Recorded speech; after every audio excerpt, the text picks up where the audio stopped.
Pessoal, e hoje tem jogo do Fogão. O Botafogo hoje vai enfrentar o time do Grêmio, jogo fora de casa, válido pela segunda rodada do Campeonato Brasileiro. Lembrando que o Botafogo é o primeiro colocado da competição, estreou semana passada contra o time do Cruzeiro, meteu um 4-0 dentro do Newton Santos.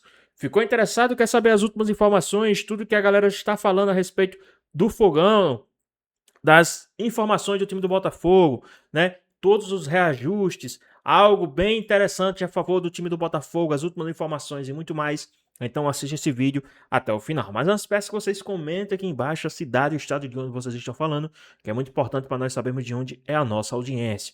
E agora, sem mais enrolações, bora pro vídeo. O Fogão já está em Porto Alegre para encarar o Grêmio fora de casa. Essa é a segunda rodada do Campeonato Brasileiro, esse jogo 9h30 da noite. O duelo marca o reencontro de quem? Do treinador português Luiz Castro, que está agora à frente do Grêmio, com o meu glorioso, que foi o primeiro time que ele treinou na sua passagem aqui no Brasil, e ele foi também o primeiro treinador da história da Era SAF no Botafogo. O Botafogo, embora venha de derrota no clássico contra o Fluminense, esse jogo pelo Carioca, né? Ele teve uma estreia muito bonita vencendo o Cruzeiro no Brasileirão, que é uma das equipes favoritas aí ao título. Esse jogo foi 4-0 no Newton Santos. O Martim Anselmo, que é o treinador do Botafogo, poupou titulares na partida contra o Fluminense no Carioca, obviamente mirando esse confronto aí de Campeonato Brasileiro. Tem o campinho na tela e eu acho que é muito parecido, Tartá, com um time que enfrentou o Cruzeiro e ganhou de 4-0, a dúvida seria no gol. Não sei se já saíram notícias agora aí mais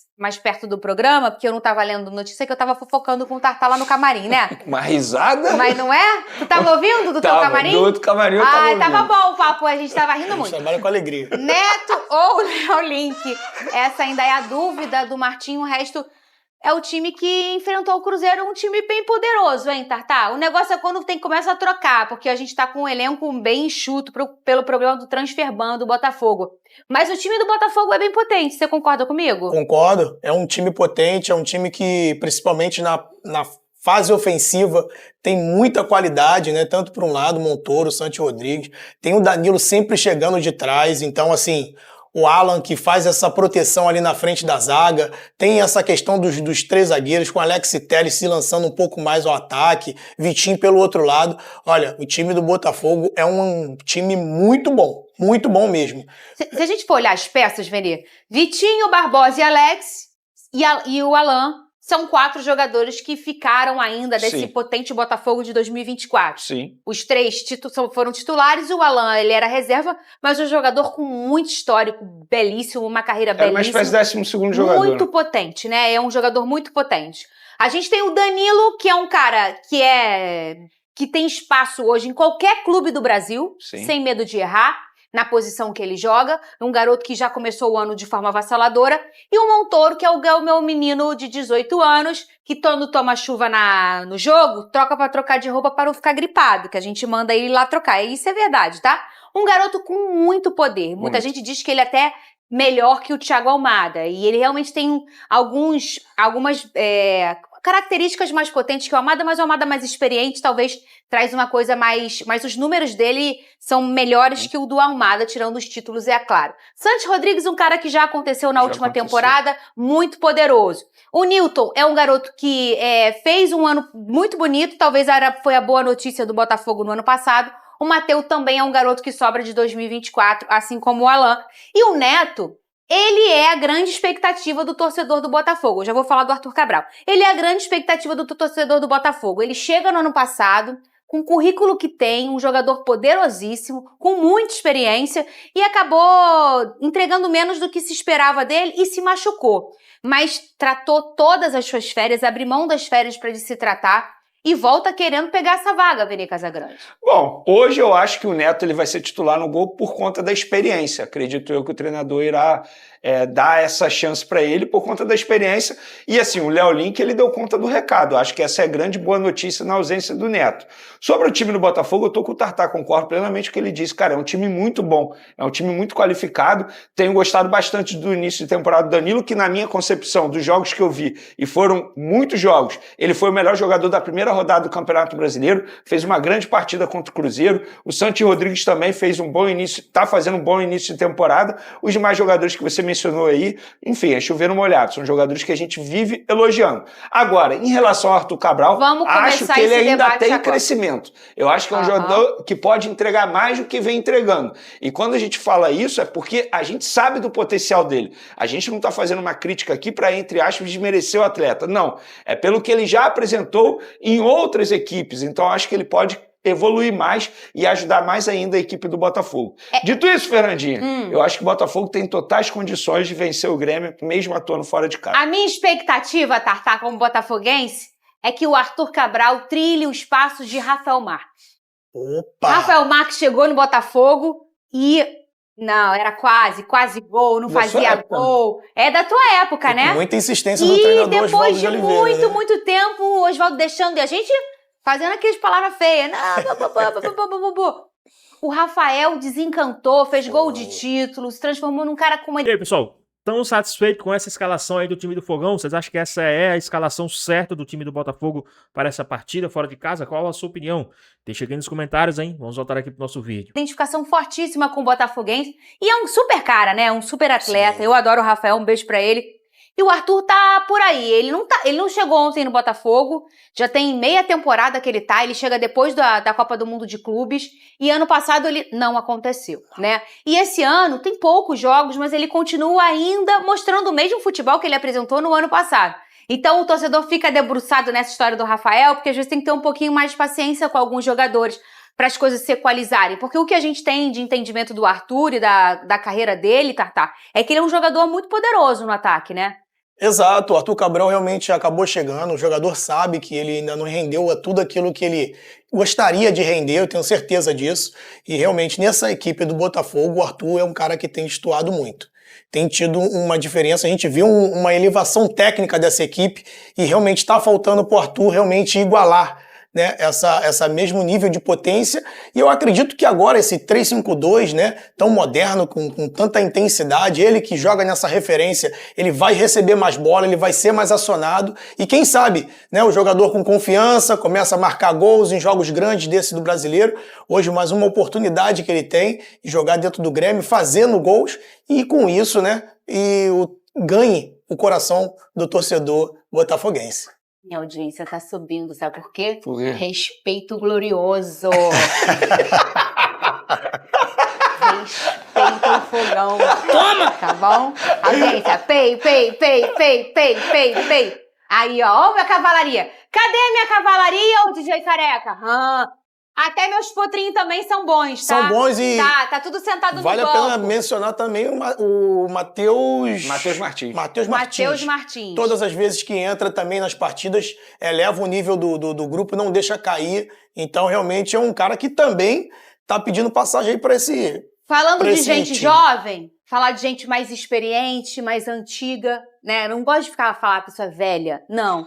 Mais experiente, mais antiga. Quem é o nosso bom e velho Marçal, que ele sofreu um estiramento no joelho direito contra o Fluminense na última partida, saiu de perna enfaixada, muleta, e o clube divulgou ontem na lista dos relacionados para a partida, e o nome dele, obviamente, não estava presente. Ele se junta ao Joaquim Correia e Cris Ramos, que também estão no departamento médico se recuperando de lesão. O Botafogo teve no ano passado, no final do ano passado, nos 3 últimos meses, sofreu com muitas lesões. Foi até algo muito comum, não pelo número, você compara por uma temporada inteira, mas pelo tempo. Era 10 baixas, 11 baixas, né? Foi um tempo tenebroso para o botafoguense. E agora são 3 baixas aí. O Joaquim, que foi um cara que fez até uma reta final bem positiva, com muita qualidade. Sim. O meu Justin Bieber, conhece? Eu lembro. É, o meu Justin Bieber. O Cris Ramos já chega fazendo 2 gols e tal. É um jogador que tem uma característica diferente do Arthur, mas é ainda muito irregular pelo tempo, ele não é o titular, o Arthur que é o titular. E o Marçal, esse aqui faz muita falta, né? O Marçal que já falou que prefere ultimamente jogar como zagueiro, então a gente não tá tratando ele mais como um lateral esquerdo, a gente tá tratando ele mesmo como um zagueiro, e ele tem muita qualidade, ainda mais nesse momento em que você tem que ter 3 zagueiros. Eu tava com um probleminha de zagueiro, não tinha nenhum, e agora eu tenho que ter 3. E na verdade só tenho um, porque Matheus e Newton não são zagueiros. Vamos voltar pro campinho, quero falar, você citou o Matheus Martins, vamos botar o Arthur Cabral aqui, a gente falando que ele ainda não aconteceu e que ele tem lastro para acontecer, e a gente sabe disso, pelo que a gente conhece da história, do histórico do jogador, mas tem um cara que tá pedindo passagem e entrando aí como um falso 9, que é o Matheus Martins. Você não acha que poderia, para algum... o Arthur não tá acontecendo, mas 2 joguinhos ali, você já não pode colocar o Matheus como opção? Eu tô sentindo que o Matheus ele começou a temporada de forma avassaladora. Olha, Fernandinha, respondendo a sua pergunta, depende muito do estilo de jogo que o treinador vai desejar, né? Porque se ele quiser ter um centroavante mais paradão dentro da área, que faz mais o pivô, como o Arthur Cabral fez no primeiro tempo contra o Cruzeiro, inclusive ele deu uma baita assistência. A gente não só critica, a gente também elogia a assistência que ele deu pro gol do Danilo, não foi isso? Foi uma assistência, assim, de um jogador que é diferente. E aí, no segundo tempo, o treinador do Botafogo ele foi extremamente inteligente, porque ele pensou o seguinte: eu vou explorar o ponto fraco do Cruzeiro. E aí ele botou esse jogador de velocidade, que no caso é o Matheus Martins. Tanto é que no segundo tempo o Botafogo fez uma grande partida, muito melhor que no primeiro tempo. Por quê? Explorou essa velocidade também no contra-ataque, com a característica do Matheus Martins, tirou proveito disso e pronto, fez um placar elástico em cima do Cruzeiro. Então depende muito da estratégia do treinador. Não adianta a gente chegar aqui e dizer assim: o time titular tem que ser esse aqui. Depende do adversário também. E depende do estudo do treinador durante o jogo. Essa é a grande diferença de um treinador. O treinador ganha jogo a partir da leitura tática. E ele fez uma leitura tática perfeita, na minha concepção, diante do Cruzeiro, fez a alteração correta, botou o Matheus Martins, que entrou muito bem, e fez a diferença dentro de campo. Eu quero já... deixa meu campo... Tira, mas depois bota de novo. Eu quero saber com o Tartar...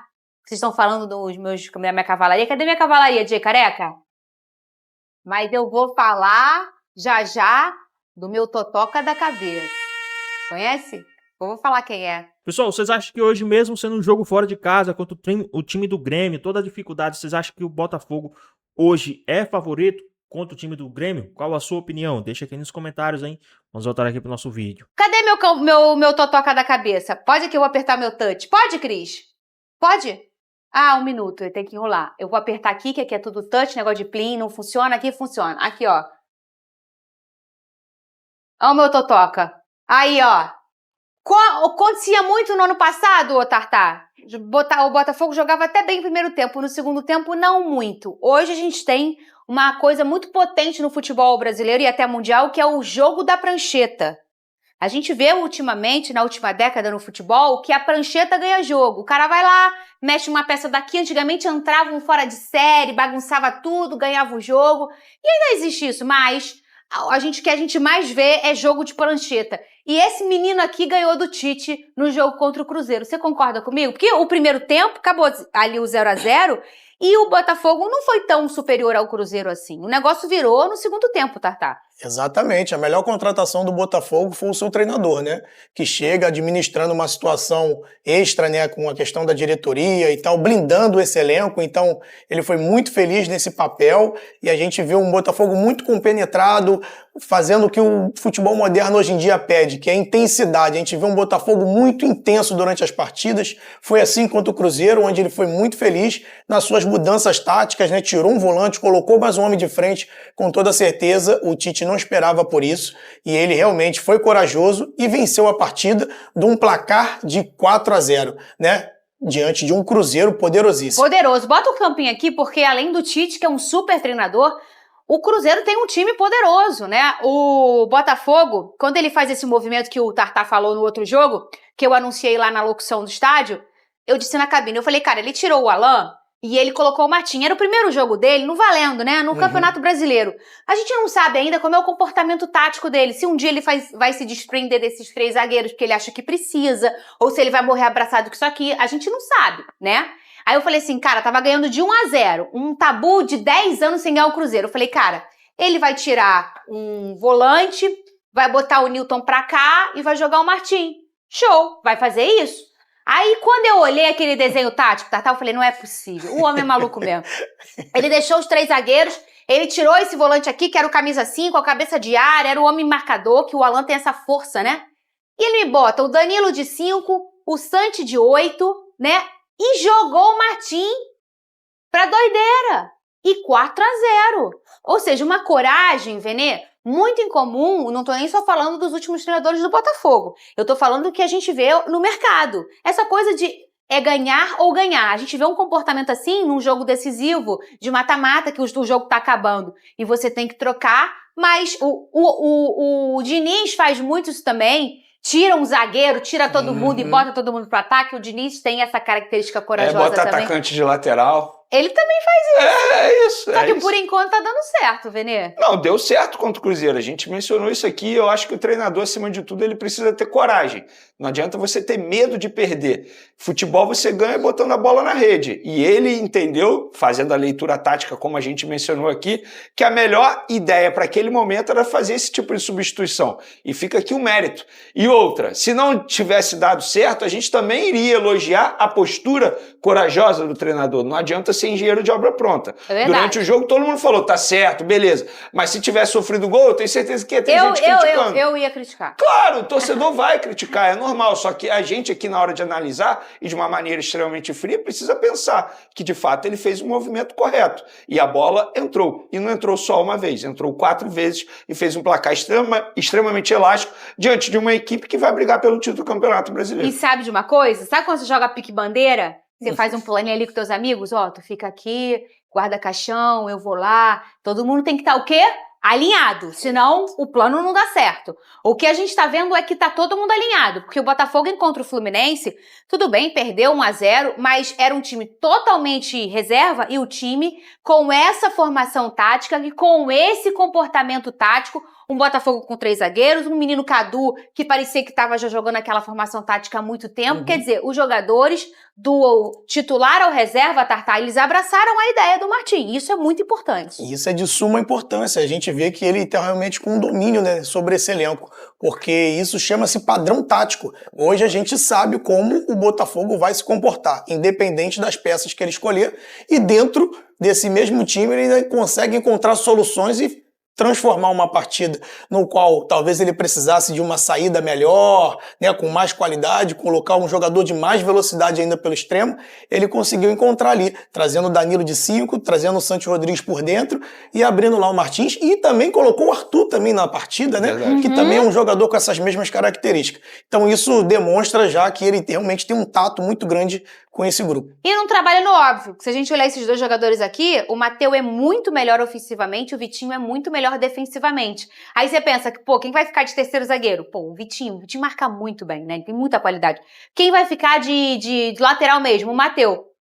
Não, o homem gosta de contrariar a gravidade, ô Tartar. Quem falou também a respeito dessa partida foi o pessoal da ESPN aí do Sport Center. Vamos dar uma olhadinha em tudo que eles falaram, todas as informações, que também tá bem interessante. Agora falaremos, obviamente, também de Botafogo, o líder do campeonato. Mas, Roberta Barroso, eu vou te acionar para uma outra questão. Afinal, um passarinho me contou que você tem informações de bastidores do Botafogo, não só de dentro de campo, mas essa questão de SAF, transferban, que não acaba. Eu quero que você traga pra gente informações sobre Textor e companhia, Beta. Tudo bem, Joãozinho? Pois é, o Textor e também o Clube Social entraram ali num acordo para que esse aporte caia ainda essa semana. Mas hoje é quarta-feira e fica toda essa expectativa. A expectativa até é que esse aporte caia até amanhã, mas claro que a gente precisa esperar, porque em outros momentos também tinha a expectativa que o aporte cairia, inclusive lá ainda no mês de janeiro, mas isso não aconteceu. Mas o que a gente pode dizer, né, que o Clube Social e o Textor pelo menos chegaram a esse acordo, lembrando que o BTG Pactual é o banco que vem fazendo toda essa questão também ali de uma auditoria, porque o Clube Social também quer garantias. E depois de toda a auditoria concluída, o Textor e também o Clube Social vão ali sentar e ajustar outros detalhes. Mas é isso, esse aporte seria de 25 milhões de dólares para pagar também essa dívida em relação ao Thiago Almada e ao Atlanta United. Então fica essa expectativa, tudo pode acontecer, pode cair essa semana, pode cair na outra, mas de fato o torcedor botafoguense está muito ansioso em relação a essa situação. E a gente fala também sobre o jogo de logo mais, o Botafogo que encara o Grêmio, vai em busca da segunda vitória no Campeonato Brasileiro, na estreia contra o Cruzeiro, foi uma estreia bem animadora, goleada por 4-0, e a expectativa é que o Anselmi repita aquele time, então, da estreia. Vem de derrota para o Fluminense no Campeonato Carioca, mas foi com o time reserva, apenas 2 remanescentes remanescentes do jogo contra o Cruzeiro, o Matheus Ponte e o Alain, mas hoje então deve voltar com o time até então ideal. A gente fala ideal, mas o elenco do Anselmi ainda é curto e ele precisa também rodar esse time, mas por isso ele também vem improvisando os jogadores. O Marçal está fora também com estiramento no joelho direito. O Marçal é um jogador importante que vem sendo muito utilizado pelo Anselmi, mas desfalca a equipe. Cris Ramos e Joaquim Correia também lesionados, seguem fora do time. Joãozinho, volto com você. Boa, Roberta, muito obrigado a você também pelas informações. Um beijo. Amigos, eu sei que vocês dois são muito fãs do Montoro. Primeira rodada, ele voou baixo. Dá pra prever ele aprontando fora de casa também?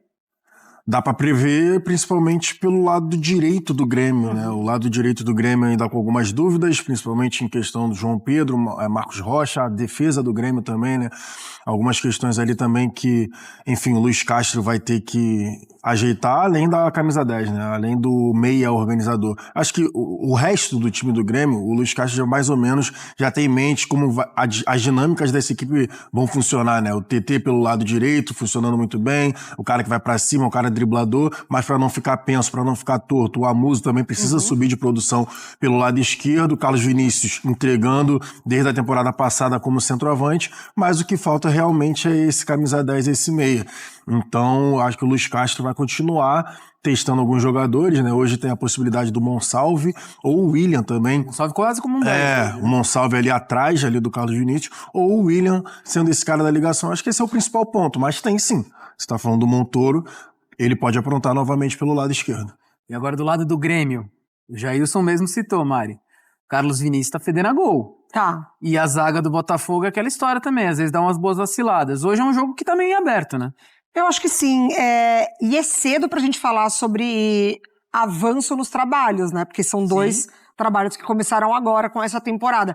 Mas eu já vejo a assimilação acontecer mais rápido dentro do Botafogo. É até um novo esquema de jogo, né? Porque o Martin Anselmi traz essa ideia de 3 jogadores nessa linha defensiva, ele baixando o Newton para ser esse terceiro zagueiro, deu muito certo contra o Cruzeiro na estreia do Campeonato Brasileiro, enfim. Ali, de fato, muita coisa deu certo pro Botafogo, Sim, né? Claro, principalmente no segundo tempo, quando o Cruzeiro sente o segundo gol, a gente conseguiu ver bastante coisa dentro desse Botafogo.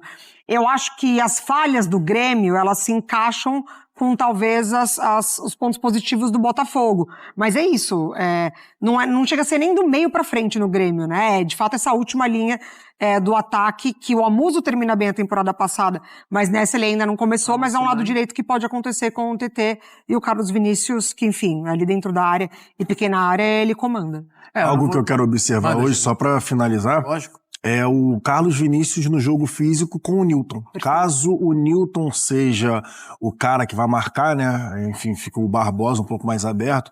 Caso seja o Newton que vai Zagueiro marcar o central Carlos ali, Vinícius de zagueiro central, por ele ser mais franzino, mesmo ele sendo alto, no jogo físico de pivô ele pode ter dificuldade. Então, de repente, possa ser uma arma pro Grêmio. Vamos observar mais tarde e amanhã a gente traz pro Fã de Esporte. Pois bem, pessoal, tá aí mais um vídeo, né? O Botafogo que hoje vai enfrentar aí o time do Grêmio fora de casa, jogo válido pela segunda rodada do Campeonato Brasileiro. O Botafogo hoje é o líder, né? Uma vitória do Botafogo hoje já sobe bastante, já se consagra ainda mais na primeira colocação. Lógico, tá no início da temporada, né? Tá no início, mas assim, quanto mais pontos ganhar, principalmente nesses inícios de competições, nesses inícios de campeonato, melhor é para o time do Botafogo, né? O Botafogo que, lembrando, vai ter agora 2 sequências de clássico após esse jogo do Grêmio. No domingo vai jogar pela fase de grupos do Campeonato Carioca contra o time do Vasco, no Maracanã.